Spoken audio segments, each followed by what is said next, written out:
good evening, our dear viewers from NBC Studios. This is Lana Bode and Oasis Libya again with you. And we're starting our tonight's show with the briefing news with Bassam. And we're talking about the demolishing of Palestinian houses in Gaza and West Bank. And BCX riding bicycles in Palestine with charity also. And we're covering also the lighting of the Christmas tree in Bethlehem. And we have a special guest for tonight's show. Let's see the briefing news with Bassam first and we'll be back.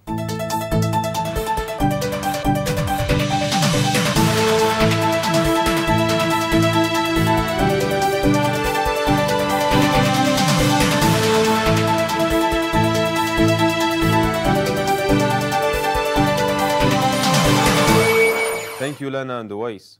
The Palestinian presidency and government held Israel accountable for the death of Sami Abu Diak while in prison due to what they said was premeditated medical negligence by the Israeli prison services. Israeli occupation forces raided the family home of a Palestinian who recently died from cancer while in Israeli custody, ransacking his home and detained his brother according to family members. Palestinian political prisoners Israeli jails Mohsen Falih Bazour and Islam Wasaihi complete today 17 years behind Israeli prison bars, said the Palestinian Prisoners Society. Israeli settlers early this morning chopped off 30 olive trees for Palestinian farmers in the village of Al-Isawiyya to the south of Nablus in the occupied West Bank, local sources said. Israeli police prevented the Minister of Jerusalem Affairs Fad al-Hidmi from conducting an interview with a Palestine TV and briefly detained him. These are the news for today. Thank you for watching.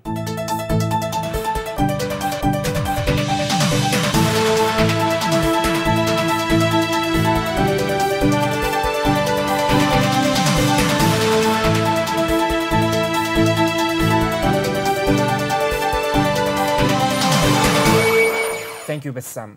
In recent years, large number of Palestinian houses has been demolished in military operations. Yes, a lot of civilians' properties have been demolished by the Israeli occupation forces, and also this is like part of the Israeli policy for planning and zoning the regime in Area C. Yeah, not to mention that the destruction of private and public properties is against humanitarian international law. Of course, and it's not only in Area C actually, it's in the east of Jerusalem and in the West Bank in general, West Bank cities. Yeah, for more information, let's take a look at this video.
It's always a tragedy for Palestinians, and now Bassam has joined us, and we were talking about the demolishing of Palestinian houses and the civilians in about Palestine. the demolition, I just don't get the concept that under international law, occupied lands, you can't demolish any homes, any place, any business, anything that concerns the citizens of the occupied land, and like. In any circumstances, I don't get why they are being demolished. There's only one expectation, but even with that expectation, like they need to provide shelters for these people. It's like a part of the punitive demolishing, like when Palestinians start attacking against the Israeli occupation forces, then it's like not a reaction, but like the Israeli occupation forces have the power and have everything and have the voice in the world.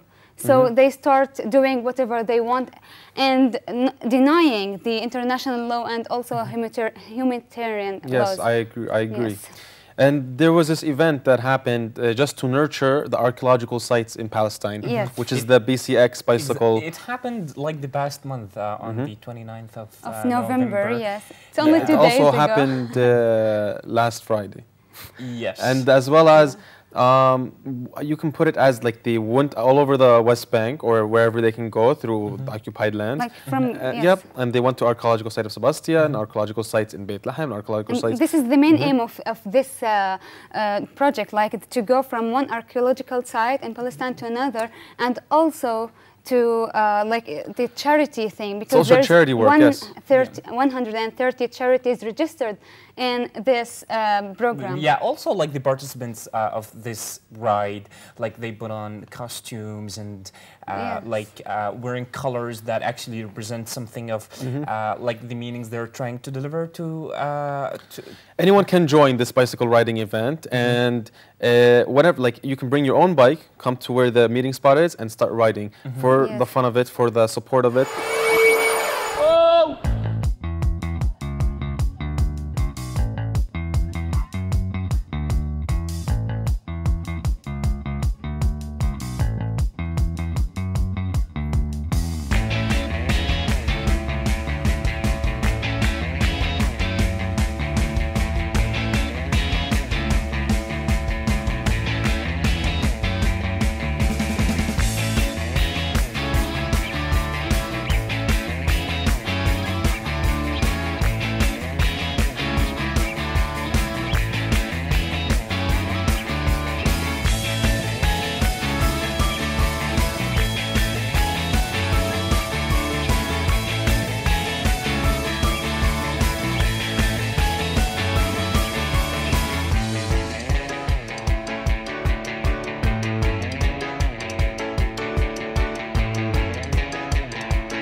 An-Najah National University had cordially invited people to the entrepreneurship talk by Cameron Elahian, an American-Iranian person who's the founder and the chairman of innovation and a global company. Its name is Catalyst. Yeah, Lana, you went there and you made us that report, and obviously you participated, you attended that speech. So, like, what did you learn from that speech? Actually, it was an amazing speech, and like I learned that failure is a matter of like if you fail, yes, like you can fail and fail and fail again, and then like all of these failures can turn into success in the future. So it was like a very amazing speech. With like they say, failure is a fuel of your success. Is the fuel of your success. Yes. Yeah, and there's like lots of entrepreneurs on social media these days on Instagram. So, Bassam, actually, I want to ask you about this. Like, do you follow any of them? And if you do, like, what is your opinion about the whole thing in general? Sometimes About the failure? No, about the entrepreneurs on Instagram. I do follow them, but I have my own concept of life. I can't follow people. My process is, if I go and want to have an aim, I process it to myself. I don't go copy others' personalities or goals or objective or quotes or their guides. I take it personal. I look in the mirror. I say that this is me. I'm going to be there tomorrow. No one's better than me, because the biggest competition, as Rocky said in Rocky 3, or Creed, was it Creed? The biggest competition is yourself. And if you can't deal with yourself, then you can't deal with others. Yeah, and like it's some sort of your own vision, which is really amazing. And okay, like I have one little problem. Sometimes, like you read from their life, like when you misread that, you expect that life has to be perfect, and actually their lives, people's lives, actually they look perfect, but in real life this is not what it is. So as we were talking about Cameron Elahian, and he's like he won or he's a high tech with 3 unicorns iPads for his company, for his companies. So it's really a great man, and it's really great to know about him. So let's watch this report together. So hello NBC World from An-Najah National University at SILT Institution to meet a great man, a smart man, with he's a high-tech entrepreneur with 3 unicorn iPads. His name is Kamran Elahian. He's an American-Iranian person who came to Palestine to give a workshop about innovation and entrepreneurship. Let's see together what would happen. Kamran Elahian is a high-tech entrepreneur with 3 unicorn iPads. He's the founder and chairman of a global innovation catalyst, starting his journey from Iran to America, and he started his first company in the age of 26. I was born in Iran. I came to America as a young boy, and I started my first company when I was 26 years old. Altogether, I started 10 companies. 3 of them failed. I was fired twice, but 6 of them were successful. So in life, like anything else, you have to take chances, overcome your fear of failure, follow your dreams, and sometimes you win, sometimes you lose. But it's not winning or losing that matters, it's enjoying the process. Later, he co-founded 10 companies, 3 of them failed, and had 6 exist. 3 of them were unicorn iPads with a total market cap of over $8 billion. I had a $350 million fund that we were investing in a number of countries, US, Japan, China, Singapore, India. The last 4.5 years, I've been working very hard on going and teaching about entrepreneurship and helping advising governments to create entrepreneurial ecosystems and preparing many countries, over 40 countries in Africa, in the Middle East, in Southeast Asia, in Central Asia, to help them create 10 million innovation jobs, the jobs of future in their countries. His main advice for young entrepreneurs in the world to take chances and come over their fears and failures, and to follow their dreams. The pastor of the Catholic Church within Nablus, Yusuf Saadi, has passed away recently. May his soul rest in peace.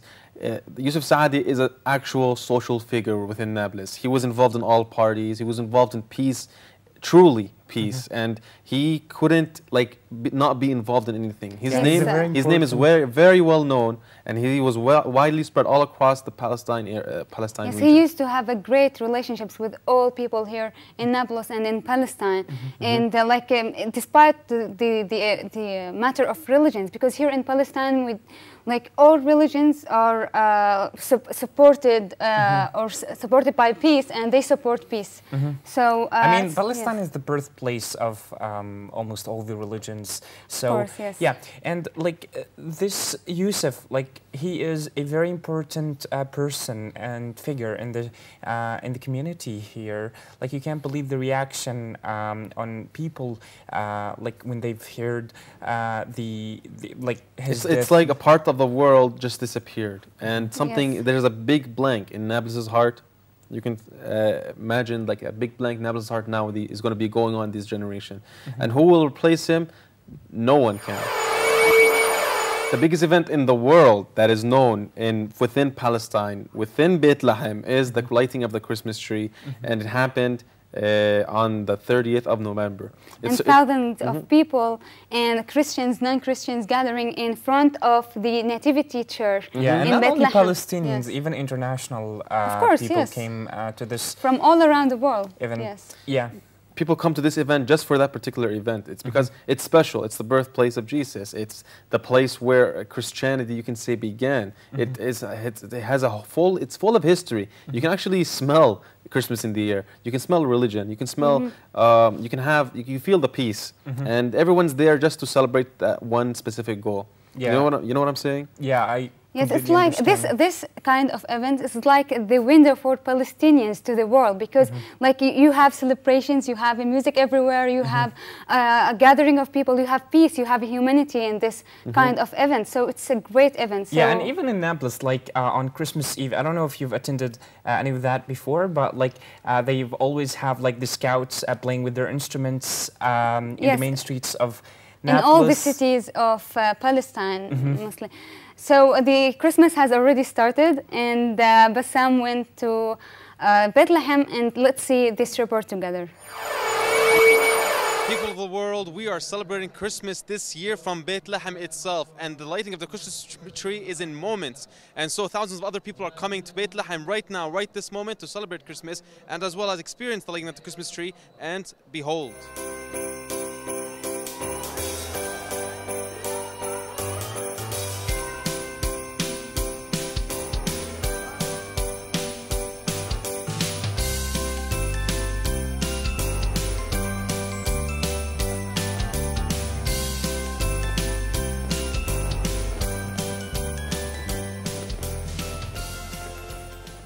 What brings you guys to Bethlehem at this time of the year? Yeah, it's about the special situation in this country, and we like to see what is really going on the ground, and this is a chance to meet people here. Really? And you? Yeah, I would say the same. I want to meet Palestinian people. We want to know something about their situation, their daily life.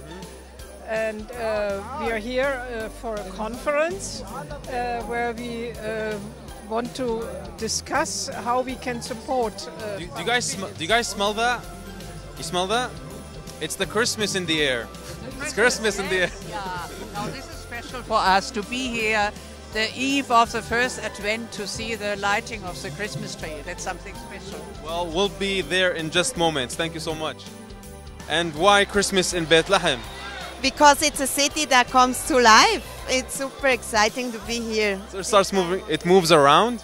It moves around. Thank you so much.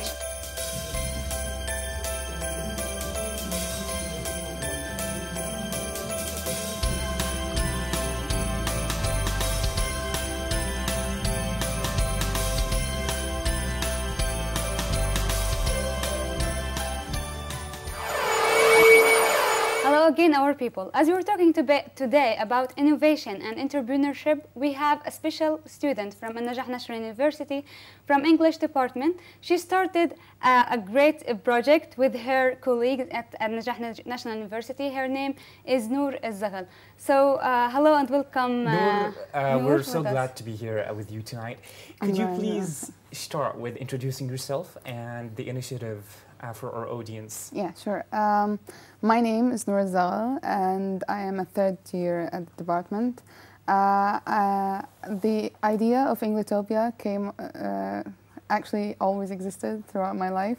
I've always wanted to be a part of a creative writing club or group, but I never got the chance to do it.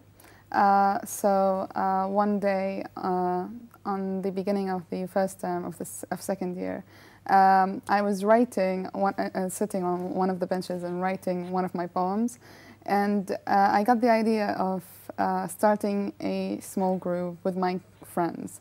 And I went to one of my professors, and he supported me, and he told me I should go on with it. So we started it off with four friends, and it started to build up slowly, and now we have people from other departments in the university, and yeah. That's a big action you took. Like here in the Najah University, I'm guessing we lack clubs. It's like we lack chess club, we lack a continuous clubs, yeah. And like to make a students club. Yeah, a students only, and for people to actually start something and make it happen, and thinking too much or planning is easy, but taking action is something very difficult. And tell us, like, what obstacles have you had during while you were launching this event? At the very beginning, the main struggle was people at the department, students, were afraid of such things because they're not really used to it. Especially in the English language, right? Yeah, Yeah, exactly. maybe there are some students that are talented, but they are afraid of expressing their opinions or maybe themselves in front of the students. For sure. Yes. Yeah, exactly. So I found it hard to find people to recruit to the group. So how did you break the ice with the students and like to cooperate or to socialize with them and bring them with your project? At first, I had an introductory meeting, and I prepared a few activities where creative writing was involved, but not as much. So it wasn't really clear that they were doing creative writing. Okay. And at the very end of the exercise, they were shocked that, we Maybe at the beginning, actually wrote something. The beginning is always hard till people get the hang of it and the idea, I guess. Yeah, exactly. And I guess like creative writing turns out you get poems, you get spoken word, you get seminars. And what kind of what's something that shocked you during one of the events that really made things grow? The first event actually was the most shocking because I went into it and I was just expecting maximum 60 people to come to the show. But the auditorium almost filled up with people, and some students from the engineering and engineering faculty Yeah, we came up actually to were us. going to ask you about this board, if like students from different departments can participate in the initiative event, and obviously they can, even though like they're like, are you expecting a certain level in English for participants? Not really, no. The main idea of the whole thing is to break the fear barrier between us and the English language and us and literature as well. So we have people from different levels of English, from different... So, yes. Yeah. Noor, as this, like, it's very inspiration step. So I don't think that it's only about creative writing. Maybe you started in play and performance some plays and so on. So could you tell us more about this? That's actually a new addition. We only added drama this semester, and it was shockingly successful. I didn't expect people to have the courage to act in English, you know. But actually, there were some really good talent. Yeah, we have like the very good thing about like this sort of exercises that they're actually learning by doing. They're not only doing theory or like, okay, I believe that the important part of it is that they're actually practicing and they're learning by doing. Taking something to a big step or a different step in any career is like a big action, and it needs courage, and judgment is always going to be upon us. Like people monitor you, people show you that maybe you're not good enough, maybe maybe you don't have it in you. But sometimes taking that step can change your life. Exactly. Yes, and not I being actually afraid. want to ask you about your key habit. Obviously, you've been achieving a lot throughout your university years. Do you have a key habit that actually is helping you throughout your journey? You mean in what exactly? Okay, what I mean by a key habit is some sort of, you feel like, okay, because I'm doing this, because I'm having some kind of this little secret in my everyday routine, I can actually achieve and focus on my studies and focus on the non-academic innovations. I guess my key habit would be not suppressing my creative side. So I do like to study. I do like to get good grades, but that's not everything for me. And I feel like everyone else should feel the same way. So I try to not focus as much on strictly learning. Just academics. And Yeah, you academics, need to take exactly. action. Yeah. Because academics, okay, school is good, education is good, but what you have in you to show is what matters at the end. Yeah, It's a good thing that you're not afraid, and you always follow your heart and do the things that you want. And this is a very great, and this is amazing, like for your personality. Yeah. Thank you so And much. Noor, for I being want to with us. comment on what you said earlier, that it's not only about the academic learning. I believe also like the non-academic learning is adding to our personalities, adding to our experience. I think the main point, even from the academic learning, is that training our mind to a pattern of thoughts where we can actually use them when, like when on our jobs or when we're doing some kind of a task that is related to what we've learned. And okay, I don't believe that any of us actually can remember what we've learned in school. Me neither. Yeah. So I think what we actually gained from all these years is that a pattern of thinking and skills. Yep. That is my opinion. That's what matters. Of course. Yeah, that's why the motto of Ingletopia is self-discovery and self-expression. So through writing, through drama, through singing, through all these activities, we can discover ourselves, get to know ourselves, and then express ourselves through these mediums. That's very important. That's one more thing, sorry. Like you know, when you talked about drama and poetry in novels, that's what like therapists and other, like let's say the people who study the human mind do. Like they study characters from poems to discover like not only themselves but also other people. Life. Yeah, yes. And you're with these practices, you're actually helping students to discover who they are with.